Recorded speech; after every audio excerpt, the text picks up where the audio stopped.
600 से 700 मकाने में दरार आ रही है, लोग जो है घर छोड़कर जा रहे हैं। ये तस्वीर देखिए जोशीमठ का सबसे अहम तस्वीर कि किस तरीके से मकानों में दरार है। 2 पार्ट में मकान हो चुके हैं। ऊपर दिखाइए विजुअल्स, पहाड़ तक नहीं बच पा रहे हैं तो ये मकान कहाँ से बचेंगे।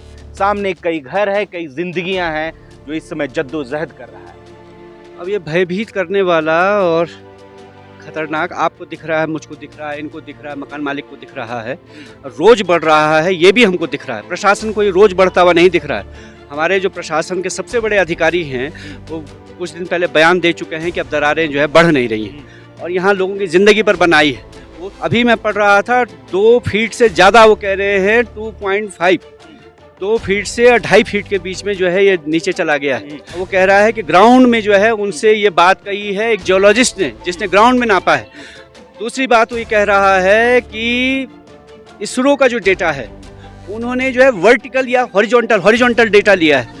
वर्टिकल जो गहराई है वो ज़्यादा है, या क्योंकि सैटेलाइट से वो कह रहा है कि केवल हॉरिजॉन्टल लिया जा सकता है, लेकिन वर्टिकल अगर आपको गहराई नापनी है तो उसको आपको ग्राउंड पे ही जाना पड़ेगा। और लेकिन 2012 में जब इनके टनल पंक्चर हुई, इन्होंने किसी को नहीं बताया ये बात, तो इन्होंने जो है लोगों को धोखे में रख करके देखिए पूरा नगर तबाह कर दिया है। इसलिए हम कह रहे हैं कि एनटीपीसी पर जिम्मेदारी आयद होनी चाहिए, उन पे जो है उनके टोटल प्रोजेक्ट कॉस्ट का डबल जुर्माना लगना चाहिए 20,000 करोड़ का, और वो 20,000 करोड़ रुपए जनता में दिया जाना चाहिए। हमने उसी दिन उनको मुख्यमंत्री जी के सामने कहा था आपको टोटल पूरा शहर खाली करना चाहिए, पूरे शहर को सुरक्षित स्थान में भेजना चाहिए। क्यों मैं कह रहा हूँ कौन ऐसे पुलिस प्रशासन बुलाओ हमें यहाँ पे जो हमें हमारे घर से बाहर निकाल के दिया। सर मैंने यहाँ पे 5 लीटर की ना केन रख रखी है मिट्टी तेल की, मैं पूरे परिवार के साथ खुद जल के मर जाऊंगा यहाँ पे। देखिए जोशीमठ में जो मकाने लगभग जो है 600 से 700 मकाने में दरार आ रही हैं, लोग जो है घर छोड़कर जा रहे हैं। ये तस्वीर देखिए जोशीमठ का सबसे अहम तस्वीर कि किस तरीके से मकानों में दरार है। 2 पार्ट में मकान हो चुके हैं। ऊपर दिखाइए विजुअल्स, पहाड़ तक नहीं बच पा रहे हैं तो ये मकान कहाँ से बचेंगे।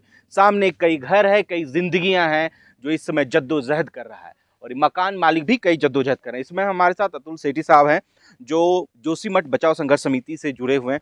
अतुल सर, स्थिति बड़ा जो है भयभीत लग रहा है। सामने मकान है, कई जान है सामने, अगर ये मकान गिरता है तो कई क्षतिग्रस्त, कई आदमी भी चक्कर में आ सकते हैं। अब ये भयभीत करने वाला और खतरनाक आपको दिख रहा है, मुझको दिख रहा है, इनको दिख रहा है, मकान मालिक को दिख रहा है, रोज बढ़ रहा है, ये भी हमको दिख रहा है। प्रशासन को ये रोज बढ़ता हुआ नहीं दिख रहा है। हमारे जो प्रशासन के सबसे बड़े अधिकारी हैं वो कुछ दिन पहले बयान दे चुके हैं कि अब दरारें जो है बढ़ नहीं रही हैं और यहाँ लोगों की ज़िंदगी पर बनाई है, वो उसको कवर अप कर रहे हैं।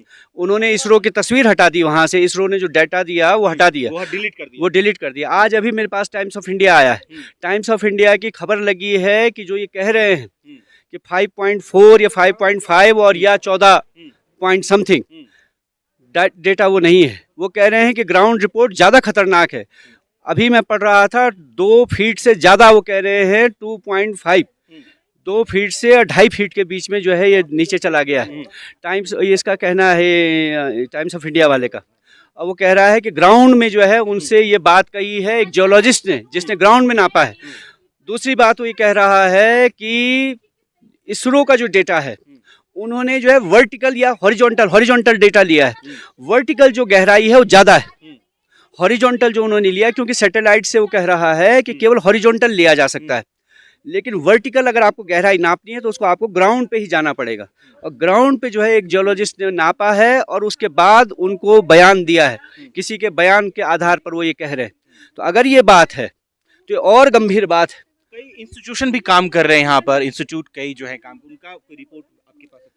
अब जो इंस्टीट्यूट आए हैं, जो इंस्टीट्यूशंस आए हैं, तो भारत सरकार का जो है जल शक्ति मंत्रालय ने भेजे हैं, या यहाँ उत्तराखंड सरकार ने जो जियोलॉजिस्ट भेजे हैं, तो सब कवर अप करने आए हैं। क्लीन चिट वाले लोग हैं, वो केवल इस बात के लिए आए हैं कि वो एनटीपीसी को इस पूरी जिम्मेदारी से बरी कर दें। वो जोशीमठ की जनता के जीवन को बचाने या जोशीमठ की जो स्थिति है उस पर कोई गंभीर अध्ययन करने नहीं आए हैं, वो सिर्फ और सिर्फ जो है क्लीन चिट देने आए हैं। लेकिन एनटीपीसी तो लगातार ही हवाला दे रहा है कि हमारे वजह से कोई दरारें नहीं हो रही, कोई चीज मकान। तो हम तो कह चुके ना, एनटीपीसी तो पक्षकार है, हम एक पक्षकार हैं। जनता का एक पक्ष है जो कह रही है कि भाई एनटीपीसी जिम्मेदार है, एनटीपीसी दूसरा पक्ष है जो कह रहा है कि हम जिम्मेदार नहीं है। तय कौन करेगा? तय करेंगे जो स्वतंत्र निष्पक्ष लोग हैं, वो तय करेंगे कि जिम्मेदार है कि नहीं है। और जिम्मेदार की जो बात है वो तो हम एलएनटी का पर्चा दिखा चुके हैं, डॉक्यूमेंट एलएनटी का। एलएनटी जो है यहाँ टनल बोरिंग मशीन की साइट पर एनटीपीसी के साथ काम कर रही थी। और एलएनटी कोई वो नहीं है ना, ये घरेलू वाला ठेकेदार हो कोई। एलएनटी वर्ल्ड उनका पूरा जो है सबसे बड़े, हाँ, मेट्रो रेलवे से लेकर के इंटरनेशनल प्रोजेक्ट्स उन्होंने किए हैं। वो एलएनटी ये कह रही है कि जहाँ जो है इनकी टनल है वहाँ से फॉल्ट लाइन गुजरती है और इनकी टनल में जगह जगह दरारें आ रही हैं। ये बात आज की नहीं है, वो 12 की बात कर रहे हैं, 2010 की बात कर रहे हैं। वो ये भी कह रहे हैं कि 2010 में जब इनकी टनल पंक्चर हुई तो वो बात तो सबको पता चली, लेकिन 2012 में जब इनकी टनल पंक्चर हुई इन्होंने किसी को नहीं बताया ये बात। तो इन्होंने जो है लोगों को धोखे में रख करके देखिए पूरा नगर तबाह कर दिया है। इसलिए हम कह रहे हैं कि एनटीपीसी पर जिम्मेदारी आयद होनी चाहिए, उन पे जो है उनका टोटल प्रोजेक्ट कॉस्ट का डबल जुर्माना लगना चाहिए 20,000 करोड़ का, और वो 20,000 करोड़ रुपए जनता में दिया जाना अतुल चाहिए। जी, क्या लग रहा है कि ये मकान जो है एक समय पूरा जोशीमठ खाली करना पड़ जाएगा, ऐसा है कि मुख्यमंत्री साहब के सामने यहाँ के जो गढ़वाल के कमिश्नर हैं उन्होंने हमसे कहा कि 40% शहर जा रहा है या 40% खाली करना पड़ेगा। हमने उसी दिन उनको मुख्यमंत्री जी के सामने कहा था आपको टोटल पूरा शहर खाली करना चाहिए, पूरे शहर को सुरक्षित स्थान में भेजना चाहिए। क्यों? क्योंकि आप एक भी जिंदगी का रिस्क नहीं ले सकते, और वो तो तब क्योंकि जब हम जो है 14 महीने से आपको कह रहे थे। अगर हम पहले से चेता रहे थे तो आपको जो है अब तो बिल्कुल भी एक जिंदगी का रिस्क नहीं लेना चाहिए। भारत सरकार का सबसे बेहतरीन ड्रीम प्रोजेक्ट में से है नमामि गंगे, नरेंद्र मोदी का 5 प्रोजेक्ट में से सबसे टॉप क्लास का, उसको कैसे देख रहे हो? वो भी आपकी तरफ देख रहे हैं हम, उनके लिए तो उनके वजह से भी हुआ है। अब वो गंगा कहाँ क्लीन हो रही है? नमामि गंगे का क्या मतलब है? जब जो है लोगों ने कहा, हम तो धर्म वाले नहीं हैं, वो तो धर्म के ठेकेदार हैं, और धार्मिक लोगों ने ही, शंकराचार्यों ने, तमाम लोगों ने कहा कि गंगा तभी बचेगी जब उसकी धारा अविरल रहेगी। तो अविरल कैसे रहेगी जब आप सुरंगों के अंदर उसको डाल देंगे? तो इस तरह से जो पूरा उनका जो गंगा अभियान है वो तो अपने आप में बेसलेस है, उसका कोई अर्थ नहीं है। देखिए, जो मकान है, जो दरअसल आप देख रहे हैं, जिस मकान में दरारें लगातार बढ़ती नजर आ रही हैं, और ये कब मकान गिर जाए, धंस जाए, कोई नहीं जानता। हालांकि डेली जो है हर घंटे में कुछ ना कुछ इसमें दरारें बढ़ती नजर आ रही हैं। आपका घर हुआ ये? हाँ सर, मेरा घर है सर। आप विश्वास नहीं मानोगे, मैं बेसिकली जॉब करता हूँ दुबई में। वहाँ से मेरे को कंपनी से बार बार कॉल आ रहे हैं, मैसेज आ रहे हैं कि तुम जॉब पे आओ। सर मेरे पापा हैं सीधे आदमी, ठीक है, वो किसी की भी बातों में आ जाता है, क्योंकि वो है ना जो चुप रहता है उसको दबाया जा रहा है यहाँ पे। अब मैं इस चक्कर में यहाँ पे रुका, तो अब मैंने इनको बोला है भाई, अब वो आ रहे हैं, प्रशासन आ रहा है, वो बोल रहा है कि भाई तुम यहाँ से खाली कर लो, तुम्हें हम, या वरना यहाँ पे हम पुलिस की धमकी भेजेंगे। यार ये मैं बताओ सरकार, तुम हम कब तक भयंकर किसी के होटल में रख दोगे? कब तक किसी के होटल में हम रख सकते हो? हम खुद नहीं चाह रहे। आप कह रहे थे कुछ प्रशासन वाले आज आए थे थोड़ी देर पहले, वो कह रहे थे तुम अपना मकान खाली कर लो वरना हम यहाँ पे पुलिस भेजेंगे। तो पुलिस की ये हमें धमकी दे रहे हैं। अब मैं कह रहा हूँ कौन ऐसे पुलिस प्रशासन बुलाओ हमें यहाँ पे जो हमें हमारे घर से बाहर निकाल के दिया। सर मैंने यहाँ पे 5 लीटर की ना केन रख रखी है मिट्टी तेल की, मैं पूरे परिवार के साथ खुद जल के मर जाऊंगा यहाँ पे। हम खुद नहीं चाह रहे कि ऐसे टूटे मकान में रहे, हमारे घर में भी छोटे छोटे बच्चे हैं, इस टाइम पे भी ये राजनीति कर रहे हैं। आंदोलन में जाओगे, वहाँ जाने से कोई फायदा नहीं है। यहाँ पे ये नगर पालिका के वहाँ पे कम्बलें और जैकेटें बन रही है, वहाँ चले जाना। मैंने कहा मेरे घर आओ, मैं देती हूँ तुम्हें, कितनी चाहिए तुम्हें कम्बलें? मेरा तो लॉस था, मेरी तो 6 दुकानें हैं, किराएदार थे, मेरा सारा पूरा घर खाली हो गया। ये आपका मकान है? ये हमारा मकान कितने सालों से आप है। रहे हैं? हमें 30 साल हो गए यहाँ पे। 30 साल। हाँ जी, मतलब मेरी शादी को 30 साल हो गए, बाकी तो 50-55 साल हो गए हमको यहाँ पे। देखिए, पंकज जी सोशल एक्टिविस्ट भी हमारे साथ हैं, दिल्ली से आए हैं चलकर। आपको मालूम होगा कि हल्द्वानी का जब मामला देश भर में चला तो पंकज जी वहां भी गए थे लीगल सपोर्ट के लिए और तमाम तरह की बातों के लिए। पंकज जी, पूरा नजारा आपने देखा क्या?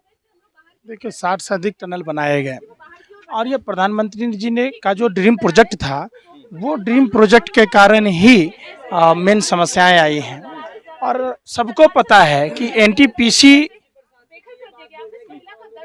हाँ, अब देखिए यहाँ उत्तराखंड की सरकार बोल रही है, स्थानीय प्रशासन बोल रही है, स्थानीय पुलिस वाले बोल रहे हैं कि आप इन लोगों को रोका जा रहा है, यहाँ तक कि मीडिया तक को कवरेज के लिए रोका जा रहा है। सबसे बड़ा सवाल होता है कि 1930 में स्विट्जरलैंड के वैज्ञानिकों ने चेताया था, 1976 में जब धौलीगंगा और अलकनंदा के बीच में सिंकिंग की प्रॉब्लम हुई थी तब एनसी मिश्रा कमेटी की रिपोर्ट थी।